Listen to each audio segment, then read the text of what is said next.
নারী আমাদের অধিকাংশ পুরুষদের মুখে হরহামেশা একটি কথাই শোনা যায়, সব নারীরা একই রকম হয়। আর এই কথাটির পিছনে হয়তো লুকিয়ে আছে একটি দীর্ঘশ্বাস আর মন ভাঙার গল্প।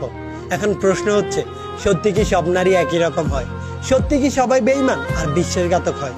উত্তর হচ্ছে না, সব নারী এক হয় না, সবার চিন্তাধারাও সেম হয় না। আমি এমন নারীকে দেখেছি যে তার ভালোবাসার মানুষটির হাত লাইফের শেষ সময় পর্যন্ত শক্ত করে আঁকড়ে ধরে রেখেছে। আবার এমন নারীকেও দেখেছি যে তার নিজের স্বার্থের জন্য তার ভালোবাসার মানুষটির হাত মাঝপথে ছেড়ে দিয়েছে।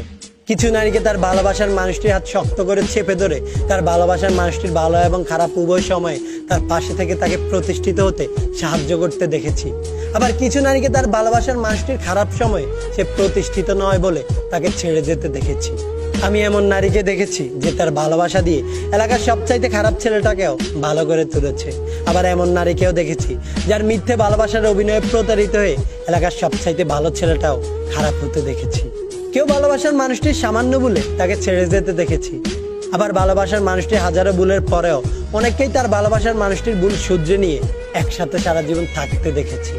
কেউ অযোগ্য বলে ছেড়ে চলে যায়, আবার কেউ যোগ্য অযোগ্যের সমীকরণটা পাশে রেখে একসাথে বাকি জীবন পথ চলতে চায়। আসলেই সব নারী এক নয়।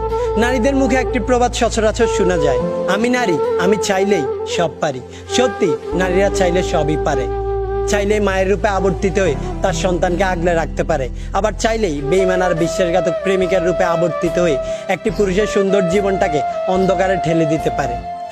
নারী শব্দটার সাথে মিশে আছে আবেগ, ছলনা, বিশ্বাসঘাতকতা, আবার পরিশেষে ভালোবাসা। দিন শেষে তারাই আমাদের জীবনের এক অবিচ্ছেদ্য অংশ, যাদের ছাড়া আমাদের পথ চলা প্রায় অসম্ভব।